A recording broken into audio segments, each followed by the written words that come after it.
ఇలాంటి మరెన్నో వీడియోలు చూడడానికి like, share, subscribe and comment. ఈరోజు ఈ వీడియోలో ఉమామహేశ్వర వ్రతం అంటే ఏమిటి, వ్రత విధానము, వ్రత కథల గురించి తెలుసుకుందాము. ఉమామహేశ్వర వ్రతం అనేది భగవాన్ శివుడు మరియు శ్రీ పార్వతీదేవి ఆరాధనకు సంబంధించిన పండుగ. ఈ వ్రతాన్ని భాద్రపద మాసము పౌర్ణమి రోజున జరుపుకుంటారు. ఇది మహాలయ అమావాస్య వరకు కొనసాగే పితృపక్ష కాల ప్రారంభాన్ని కూడా సూచిస్తుంది. పురాణాల ప్రకారము ఒకసారి దూర్వాస మహర్షి కైలాస పర్వతం వద్ద భగవాన్ శివుని దర్శనం చేసుకున్న తర్వాత వైకుంఠాన్ని సందర్శించాడు. అతను వైకుంఠానికి చేరుకున్నప్పుడు భగవాన్ శివుడు ఇచ్చిన బిల్వమాలను శ్రీ విష్ణువుకు సమర్పించాడు. శ్రీ విష్ణువు దానిని తీసుకొని గరుడ మెడలో సరదాగా వేశాడు.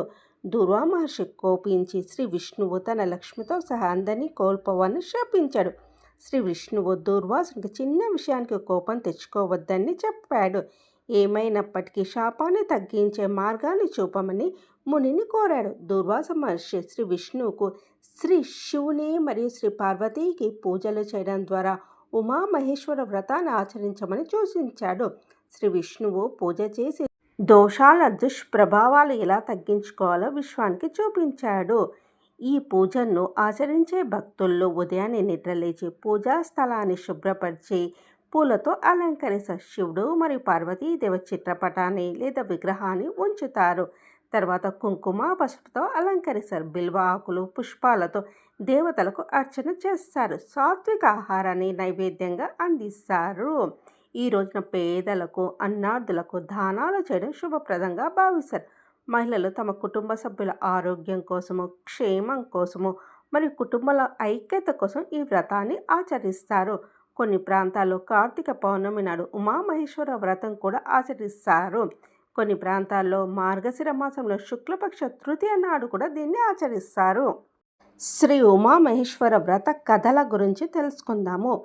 పూర్వకాలము కావేరీ నది తీరంలో శివశర్మ అనే పరమేశ్వరుని మహాభక్తుడు ఉండేవాడు. అతడు ఎన్నో శాస్త్రాల్లో ఎంతో ప్రావీణ్యత సంపాదించిన వాడే చుట్టుపక్కల గ్రామాల్లో తనకు మించిన పండిత లేదని పేరు తెచ్చుకున్నాడు. ముఖ్యంగా జ్యోతిష్య, వ్యాకరణ శాస్త్రాలు ఎంతో పేరు ప్రఖ్యాతలు సంపాదించాడు. ఆ దంపతులకు 2 కుమార్తెలు, ఇద్దరికి మంచి వరులతో వివాహం జరిగింది. ఇదంతా ఆ పరమేశ్వర అనుగ్రహంగా తలచేవాడు. అతని భార్య సుమతి కూడా భర్తకు చేదోడు వాదోడుగా ఉండేది. ప్రతి ఏకాదశి నాడు శివశర్మ ఏకాదశి రుద్రాభిషేకం చేసేవాడు. ఆనాడు ఇంటికి వచ్చిన బంధువులకు, స్నేహితులకు ఆ దంపతులు భోజనం పెట్టకుండా పంపేవారు కాదు. ప్రతిక్షణం శివశర్మ దంపతులు ఆ పరమేశ్వరుని స్మరిస్తూ కాలం గడపసాగారు. ఇంతలో ఒకసారి శివశర్మకు ఏదో కంటి వ్యాధి వచ్చి చూపు సరిగా కనిపించడం మానివేసింది. ఎన్ని రకాల మందులు వాడినా ఫలితం లేకపోయింది. రోజు రోజుకి కంటి చూపు ఇంకా మందగించసాగింది. చూపు సరిగా కనబడక ఒకసారి కాలుకి ఏదో వస్తువు తగిలి పడడంతో మోకాలు విరిగి 2 నెలలు మంచం మీదనే ఉండవలసి వచ్చింది. ఎప్పుడో ఆ పరమేశ్వరుని స్మరించే తనకు ఇన్ని బాధలు ఎందుకు వచ్చాయా అని ఆ దంపతులు ఎంతో కుంగిపోయారు. పరమేశ్వరా, ఏమిటి ప్రారబ్ధం, ఎందుకు మాకు ఇన్ని బాధలు తండ్రి అని పదే పదే మొరపెట్టారు. ఎంతటి వారికైనా పూర్వజన్మ పాప ఫలం అనుభవింపక తప్పదు కదా. కానీ పరమేశ్వరుడు దయామయుడు. శివశర్మ పాప ఫలం తీరడంతో తన భక్తుని ఇంకా రక్షించాలని తలచాడు. మరునాడు ఉదయం వారింటికి సాక్షాత్ ఆ పరమేశ్వరుడే ఒక వృద్ధ బ్రాహ్మణి రూపంలో వచ్చాడు. శివశర్మ దంపతులకు ఆ బ్రాహ్మణులో ఏదో దివ్య తేజస్సు కనిపించింది. ఆ దంపతులు ఇద్దరు ఆ బ్రాహ్మణునికి నమస్కరించి ఇలా అన్నారు: స్వామి, తమరు దివ్య తపస్సంపన్నుల్లాగా ఉన్నారు. నా యందు దయ తలచి ఈ బాధల నుండి విముక్తి పొందే మార్గం సెలవివ్వండి అని ప్రార్థించాడు. అప్పుడు వృద్ధ బ్రాహ్మణి రూపంలో ఉన్న పరమేశ్వరుడు వారితో ఇలా అన్నాడు: నాయనలారా, మీ బాధ నేను గ్రహించాను. మీ బాధలన్నీ తొలగే ఉపాయం చెప్తాను. ఇక్కడికి ఒక రాత్రి ప్రయాణ దూరంలో శివగిరి అనే గుట్ట ఉన్నది. ఆ గుట్టపై వెలసిన పరమేశ్వరుడు మహాశక్తి సంపన్నుడు. మీరు త్వరలో వెళ్ళి ఆ స్వామిని దర్శించండి. ఆ స్వామి దివ్య దర్శనంతో మీ బాధలన్నీ వెంటనే తొలగిపోతాయి అని సెలవిచ్చాడు. శివశర్మ భార్యతో కలిసి మరుసటి వారమే బయలుదేరి శివగిరి ప్రాంతాన్ని చేరారు. కొండ మీదకి మెట్లు సరిగ్గా లేవు. కొండ కూడా కొంచెం ఎత్తుగా ఉంది.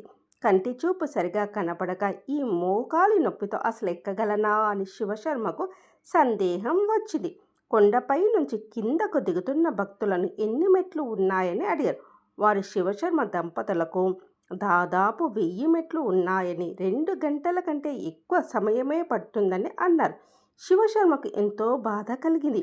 ఈ కాలి నొప్పితో ఎలా ఎక్కగలనా అని తలచాడు. కానీ మనసులో ఆ వృద్ధ బ్రాహ్మణుడే కనబడుతున్నాడు. ఎలాగైనా ఎక్కాలని నిర్ణయించుకొని నెమ్మదిగా భార్యను ఆసరాగా చేసుకొని రొప్పుతూ కొండ ఎక్కసాగాడు. మెట్లు చాలా ఏటవాలుగా ఉండి ఎక్కడానికి కష్టంగా ఉన్నాయి. శివశర్మ ప్రతి 10 మెట్లకు ఒకసారి కూర్చోనసాగాడు. అలా 200 మెట్లు ఎక్కేసరికి అతడిలో ఊపిరి పూర్తిగా అయిపోయింది. ఇక ముందుకు వెళ్ళలేనని తలచి ఉన్న చోటే కూర్చున్నాడు. అప్పుడు మెట్లు ఎక్కుతున్న భక్తుడు ఒకరు వీరి దగ్గరికి వచ్చి, స్వామి నాతో రండి, మీరు తేలికగానే మెట్లు ఎక్కగలుగుతారని చెప్పి శివశర్మను చెయ్యి పట్టుకొని లేపాడు. శివశర్మకు ఆ భక్తుని చెయ్యి తగలగానే ఒక్కసారి శరీరం అంతా ఏదో విద్యుత్ ప్రసరించినట్లయింది. అంతే, అతడు చెయ్యి పట్టుకొని శివశర్మ 1000 మెట్లు చకచకా ఎక్కేశాడు. కొండపైకి రాగానే ఎదురుగా కొద్ది దూరంలో పరమేశ్వరుని ఆలయం అద్భుతంగా దర్శనమిచ్చింది.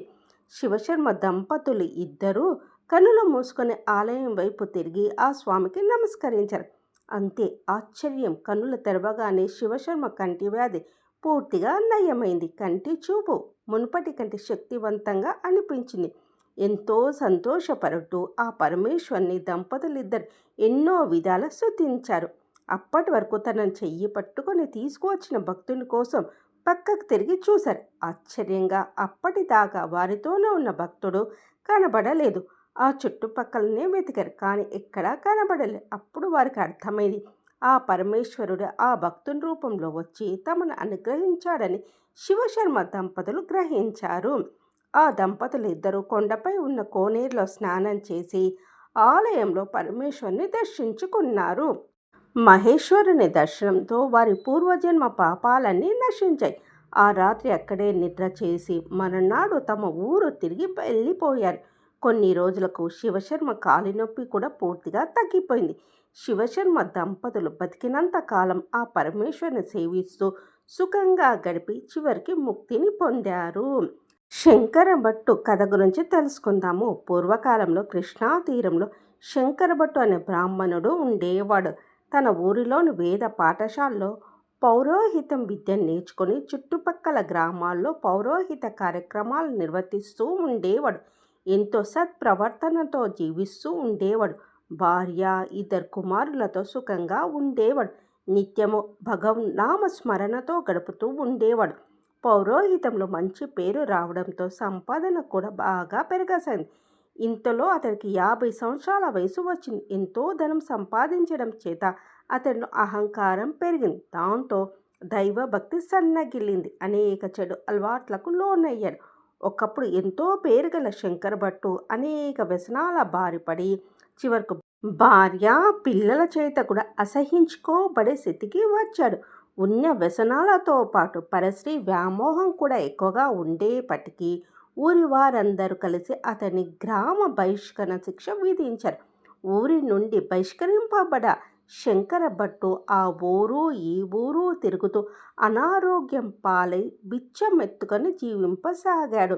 అలా ఒక్కొక్క ఊరిలో కొన్ని రోజులు గడుపుతూ కొన్ని రోజులకు మరో ఊరు చేరుకునేవాడు. ఒకనాడు ఉన్న ఊరు నుంచి బయలుదేరి వెళ్తూ మధ్యలో మార్గమధ్యంలో అరణ్య మార్గంలో చిక్కుకున్నాడు. ఎటు చూసినా కటిక చీకటి. దారి తెలియక తికమక పడ్డాడు. ఒక చెట్టు కింద నిద్రపోయాడు. రాత్రంతా అడవి మృగాల అరుపులతో నిద్ర సరిగా పట్టలేదు. ఉదయం లేవగానే నడక తిరిగి ప్రారంభించాడు. నీరసంగా ఉండడం చేత ఎక్కువ దూరం నడవలేకపోయాడు. ఇంతలో సాయంత్రమై చీకటి పడింది. ఒంట్లో ఓపిక నశించి ఇక మరణం తప్పదని తలిచాడు. అప్పుడు శంకరభట్టుకు ఒక పాత భవనం కనబడింది. ఆ భవనం అంతా పాడుబడి శిథిలావస్థలో ఉంది. అందులో చిన్న చిన్న గదులు అనేకం ఉన్నట్లు కనబడాయి. నెమ్మదిగా ఒక గదిలోకి ప్రవేశించాడు. ఆ రాత్రికి అక్కడ పడుకుందామని తలచాడు. అంత దుమ్ము ధూళితో ఉంది. కాలికి ఎన్నో ముళ్ళు ఆకులు తగులుతున్నాయి. అక్కడ నిద్రించడం కోసం ఆ స్థలమంతా శుభ్రపరుచుకున్నాడు. చీకటిలో కాలికి తగులుతున్న ఆకులను పక్కగా విసిరేశాడు. అంతా కటిక చీకటి. ఆ భవనం ఏమిటో కూడా తెలియడం లేదు. నిద్రపోదామని ఎంత ప్రయత్నించినా శరీరంలో ఓపిక నశించి నిద్ర కూడా పట్టలేదు. ఇంతలో తెల్లవారింది. అతడికి ఎదురుగా ఒక్కసారి పరమేశ్వరుడు ప్రత్యక్షమయ్యాడు. శంకరభట్టుతో ఇలా అన్నాడు, నాయనా శంకరభట్టు, నీవు ఇంతకుముందు ఎన్నో పాపాలు చేశావు. కానీ నిన్న రాత్రి తెలియక చేసిన నీ పనుల వల్ల నేను ఎంతో ప్రసన్నుడి అయినాను. నిన్న నాకు అత్యంత ప్రీతిపాత్రమైన మహాశివరాత్రి పర్వదినం. నువ్వు అడుగుపెట్టిన ఈ ప్రదేశము మహేశ్వరం అనే పేరుతో ఒకప్పుడు ఎంతో విరాజిల్లింది. ఇంతకాలం ఎవరు పట్టించుకొనక ఇలా శిథిలావస్థలో ఉంది. ఇన్ని సంవత్సరాల తర్వాత నీవు దాన్ని శుభ్రపరిచే ప్రయత్నం చేశావు. అంతేకాదు, ఎప్పటి నుంచో కింద పడి ఉన్న బిల్వ దళాలను నీకు తెలియకుండానే ఒక పక్కకు నా శివలింగంపై విసిరావు. మహాశివరాత్రి నాడు ఉపవాసం ఉండి నా ఆలయం శుభ్రం చేసి బిల్వ దళాలతో నన్ను అర్చించిన భాగ్యం నీకు దక్కింది. ఈ క్షణం నుంచి నీకు అన్ని ఐశ్వర్యాలు నీకు ప్రసాదిస్తున్నాను. ఒక్కసారి కనులు మూసుకొని నన్ను ప్రార్థించు అని ఈశ్వరుడు అంతరార్థమయ్యాడు. కనులు తెరిచిన ఈశ్వర భట్టు తన గ్రామంలో ఉన్నాడు. ఇదంతా ఆ మహేశ్వర మహిమగా గ్రహించాడు. ఎటువంటి అనారోగ్యం లేదు. ఎంతో ఐశ్వర్యం లభించింది. జరిగినదంతా భార్య పిల్లలకు ఊరి వారికి చెప్పాడు. అటు తర్వాత శంకర భట్టు ఎటువంటి దుర్వ్యసనాలకు లోను కాకుండా ఎన్నో సత్కార్యాలు చేస్తూ ఆ పరమేశ్వరుని సేవిస్తూ కాలం గడిపి చివరకు ఆ మహేశ్వరునిలో ఐక్యమైనాడు. శివదాసుని కథ గురించి తెలుసుకుందాము. పూర్వకాలంలో గోదావరి తీరంలో శివదాసుడు అనే గొప్ప శివభక్తుడు ఉండేవాడు. అతడు ఏవో చిన్న చిన్న పనులు చేసుకుంటూ కాలం గడుపుతుండేవాడు. చిన్ననాటి నుండి శివభక్తి పారాయణుడై ఎప్పుడు శివనామాన్ని స్మరిస్తూ ఉండేవాడు. ఏ పని చేసినా పరమేశ్వర అర్పణ అని తలచేవాడు. ఆ స్వామి దయ వలన శివదాస్కి ఆ ఊరి జమీందారు శేషయ్య ఇంట్లో గుమస్తా ఉద్యోగం దొరికింది. అందుకు శివదాసు ఎంతో సంతోషించి బతికినంత కాలం ప్రతిరోజు క్రమం తప్పక శివుని అభిషేకం చేస్తానని అనుకున్నాను. ఆ ప్రకారము ఆనాటి నుండి ప్రతిరోజు ఉదయం లేచి శుభ్రంగా స్నానం చేసి తన ఇంట్లోని శివలింగానికి స్వచ్ఛమైన జలంతో అభిషేకం చేయడం ప్రారంభించాడు.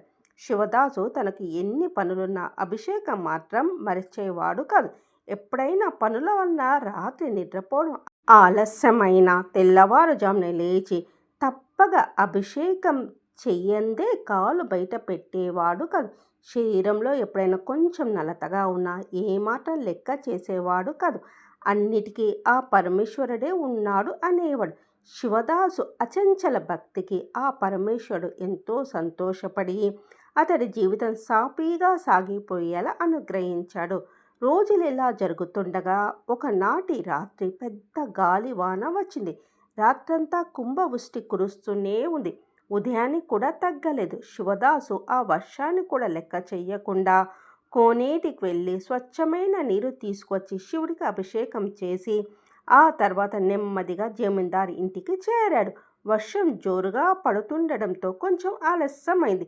శివదాసును చూస్తూనే జమీందారు గట్టిగా అరుస్తూ, ఏరా, ఎందుకింత ఆలస్యమైంది? ఒకరోజు అభిషేకం చేయకపోతే మీ శివుడు ఊరుకోడా అంటూ నానా మాటలు అన్నాడు.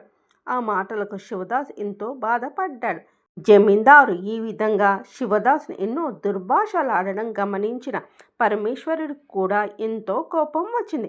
పరమేశ్వరుడు ఎంతటి భక్తవత్తులు అంటే తన భక్తులను ఎవరైనా పల్లెట్టు మాట అన్నా ఊరుకోడు.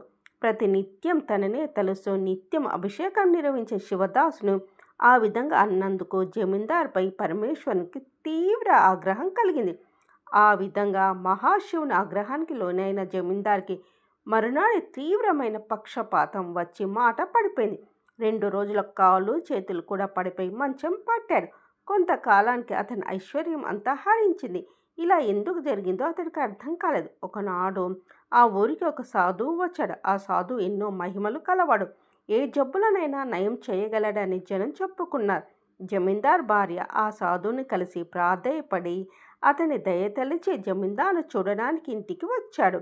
ఒకసారి కనులు మూసుకొని ధ్యానం చేసి జమీందార్తో ఇలా అన్నాడు, నాయనా, నీవు కొంతకాలం క్రితము నీ వద్ద పనిచేసే శివదాస్ని అనవసరంగా దూషించవు.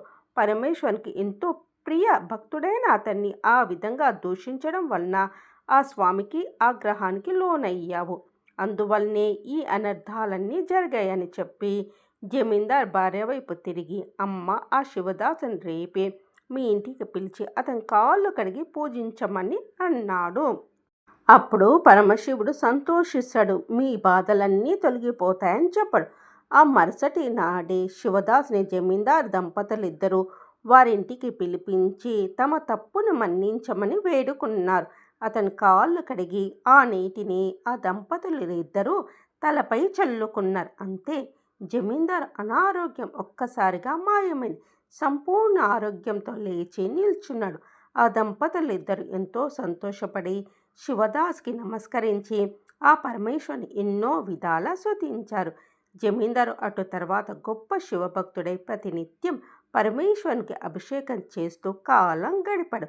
ఆ ఊరిలో చక్కటి శివాలయం నిర్మించి జీవించినంతకాలం సుఖంగా జీవించి చివరకు ముక్తిని పొందారు. గంగరాజు కథ గురించి తెలుసుకుందాము. పూర్వకాలంలో గంగా తీరంలో గంగరాజు అనే చిన్న వ్యాపారస్తుడు ఉండేవాడు. అతడు ఎన్నో చిన్న చిన్న వ్యాపారాలు చేసి కొద్ది కాలంలోనూ ఎంతో ధనం సంపాదించాడు. అంత ధనం సంపాదించేవాడే కానీ ఏమాత్రము దాన ధర్మాలు చేసేవాడు కాదు. పరమ పిసినారుగా పేరొందాడు. కల్తీ వ్యాపారాలు చేసి ప్రజలను విపరీతంగా దోచుకునేవాడు.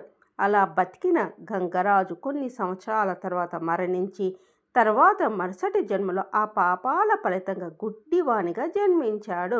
ఒక నిరుపేద కుటుంబంలో పుట్టుకతోనే కంటి చూపు లేకుండా జన్మించిన గంగరాజు చిన్నతనంలోనే తల్లిదండ్రులను కోల్పోయాడు.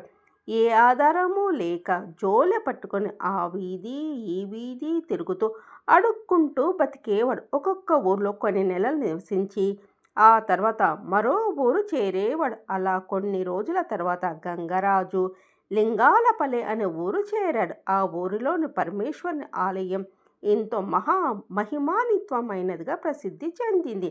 అంతేకాదు, ఆ ఊరిలో దాదాపు ప్రతి చెట్టు కింద ఒక శివలింగం ఉండేది. పురాతన కాలంలోనే దేవతలే ఆ శివలింగాలను ప్రతిష్ఠించారని ఊరి ప్రజలు చెప్పుకునేవారు. ఆ ఊరు చేరిన గంగరాజు ఒక పెద్ద చెట్టు కింద నివసిస్తూ ప్రతిరోజు ఉదయము సాయంత్రము ఊర్లోకి వెళ్ళి భిక్షాటన చేసి వచ్చేవాడు. దొరికిన దానిని తింటూ కాలం గడిపేవాడు. ఒకరోజు ఉదయము అలా భిక్షాటనకు వెళ్ళిన గంగరాజుకు ఎవరూ ఏ పదార్థము అతని పాత్రలో వెయ్యలేదు. సరే, సాయంత్రం ఏదైనా దొరుకుతుందేమో అని అనుకున్నాడు. సాయంత్రం తిరిగి అన్ని వీధులు తిరిగాడు, కానీ ఎవరూ ఏ పదార్థమూ భిక్ష వెయ్యలేదు. ప్రతిరోజు ఏదో ఒకటి తనకు లభించేది. ఆ రోజు ఎవరూ తనకు ఎందుకు భిక్ష వెయ్యలేదో అర్థం కాలేదు. ఉదయం నుంచి ఏ ఆహారము లేకపోవడం వల్ల ఒంట్లో ఓపిక లేక తిరిగి తన చెట్టు వద్దకు చేరుకున్నాడు. ఒక్కసారిగా పెద్ద వాన మొదలైంది. గంగరాజు తడిసి ముద్దయ్యాడు. చివరకు ఒక చెట్టు కిందకు చేరాడు. తన పాత్ర నిండా వర్షపు నీరు చేరడంతో నీటిని పక్కకు విసిరాడు. అంతే, అప్పుడు ఒక అద్భుతం జరిగింది. గంగరాజుకు ఒక్కసారిగా కంటి చూపు వచ్చింది. అంతేగా తన పక్కనే బంగారు నాణ్యాల మూట కనబడింది. ఎదురుగా పరమేశ్వరుడు ప్రత్యక్షమయ్యాడు. గంగరాజు ఒక్కసారిగా ఆశ్చర్యపోయాడు. ఏమిటి అద్భుతాలని తెలుస్తుండగా పరమేశ్వరుడు ఇలా అన్నాడు, నాయనా, ఈరోజు నాకెంతో ప్రీతికరమైన సోమవారం, అందున ఏకాదశి. ఊరి ప్రజలందరూ ఉపవాసం ఉండటం వలన నీకు ఏ పదార్థము లభించలేదు. అందువలన నీవు కూడా ఉపవాసం చేసిన వాడివయ్యావు. అంతేకాదు, కన్నులు కనబడకుండా నీకు తెలియకుండా నీవు విసిరిన నీ పాత్రలోని వర్షపు నీరు పక్కనే ఉన్న నా శివలింగంపై పడింది. ఆ విధంగా నీవు నాకు అభిషేకం చేసిన వాడవయ్యావు. ఇంత పవిత్ర దినాన ఉపవాసం ఉండి నాకు అభిషేకం చేసి ఎంతో పుణ్యం సంపాదించుకున్నావు. అందువల్ల నీకు చూపును ప్రసాదిస్తున్నాను. ఈ బంగారు నాణ్యాలు తీసుకొని ఏదైనా వ్యాపారం చేసుకొని సుఖంగా జీవించు అని చెప్పి పరమేశ్వరుడు అంతరార్థమయ్యాడు. జరిగిన దానికి గంగరాజు ఎంతో సంతోషించి ఆ ధనంతో వ్యాపారం మొదలుపెట్టి ఎంతో ధనం సంపాదించాడు. గొప్ప శివభక్తుడిగా పేరు పొంది ఎన్నో దాన ధర్మాలు చేశాడు. జీవించినంత కాలం సుఖంగా జీవించి చివరకు ముక్తిని పొందాడు. గోపాలుని దివ్య కథ గురించి తెలుసుకుందాం. పూర్వకాలంలో ఏకానాథపురంలో గొప్ప శివాలయం ఉండేది. ఆ ఆలయంలో వెలిసిన శివలింగానికి సాక్షాత్ దేవతలే ప్రతిష్ఠించారని చెప్పేవారు. ఆ స్వామి ఎంతో మహిమాన్వితంగా చుట్టుపక్కల గ్రామాల్లో పేరు పొందారు. భక్తులు బళ్ళు కట్టుకొని ఆ దేవాలయానికి వచ్చి పరమేశ్వరుని సేవించి వెళ్ళేవారు. ప్రతి సంవత్సరం కార్తీక మాసంలో ఆ దేవాలయంలో అద్భుతమైన ఉత్సవాలు జరిగేవి. ఆలయాన్ని రంగురంగుల పూలతో అలంకరించేవారు. ఎన్నో ప్రత్యేక పూజలు చేసేవారు. ఆ ఆలయంలో భిక్షమయ్య అనే పూజారి ఉండేవాడు. అతడు వేదాలన్నీ ఔపోసన పట్టిన వాడని జనం చెప్పుకునేవాడు. నమక చమకాలతో నిత్యం పరమేశ్వరుని ఆరాధించేవాడు. అయితే తనకు అన్ని విద్యలు తెలుసునని ఎంతో గొప్ప పండితుడని అతనికి కొంచెం అహంకారం ఉండేది.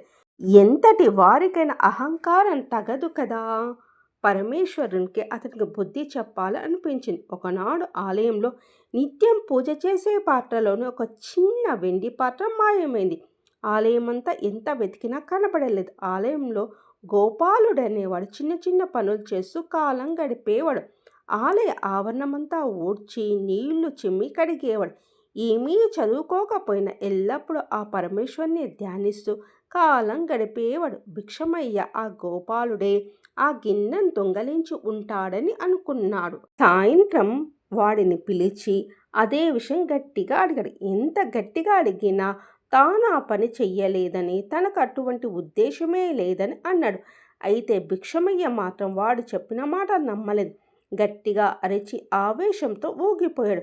పక్కనున్న కర్ర తీసుకొని గోపాలుని గట్టిగా కొట్టాడు. ఎన్ని దెబ్బలు కొట్టినా గోపాలుడు ఏమాత్రం చలించక చేతులు కట్టుకొని తాను ఆ దొంగతనం చెయ్యలేదని అన్నాడు. ఇక విసుగు వచ్చి భిక్షమయ్య ఇంటికి వెళ్ళిపోయాడు. గోపాలుడు తన మీద అనవసరంగా నిందపడినందుకు బాధపడుతూ ఆ పరమేశ్వరుని తలుస్తూ నిద్రపోయాడు. మరుసటి ఉదయం భిక్షమయ్య గర్భాలయం తలుపులు తీయగానే అక్కడ కనబడిన దృశ్యం చూసి నిర్దిష్టుడయ్యాడు. శివలింగంపై అనేక చారలు కనబడ్డాయి. వెంటనే జరిగింది భిక్షమయ్యకు అర్థమైంది. తాను గోపాలను కొట్టిన దెబ్బలని స్వామి తాను తీసుకున్న ఇంతటి మహా అపరాధం చేశాను అని తలచాడు. ఇంతలో పక్కనున్న పానపట్టణం నుంచి ఒక ఎలుక ఆ గిన్నెను నోట కరుచుకొని వచ్చి అక్కడ వదిలి అంతే వేగంతో వెళ్ళిపోయింది. భిక్షమయ్యకు ఎంతో బాధ కలిగింది. గోపాలను అనవసరంగా కొట్టానని, తన అపరాధం మన్నించమని ఆ పరమశివుని పరిపరి విధాలుగా వేడుకొన్నాడు. అటు తర్వాత ఆ శివలింగానికి పంచామృతాలతో అభిషేకం చేశాడు. గోపాల్ని పిలిచి తన తప్పు క్షమించమని వేడుకున్నాడు. పరమేశ్వరికి కావాల్సింది పాండిత్యము, సర్వశాస్త్రాలు తెలిసిన జ్ఞానము కాదు. ఇవన్నీ ఉన్న అహంకారం ఉన్నట్లయితే ఆ స్వామి అనుగ్రహం కలగదు. పరమేశ్వరునికి కావాల్సింది స్వచ్ఛమైన నిర్మలమైన భక్తి. ప్రశాంత చిత్తంతో నిష్కలమైన హృదయంతో ఆ స్వామిని రోజులో ఒకసారి తలచినా చాలు. ఆ స్వామి మనల్ని తప్పక అనుగ్రహిస్తాడు. అంతటి అమృతమూర్తి అయిన పరమేశ్వరుడికి ఇవే మన నమస్కారములు.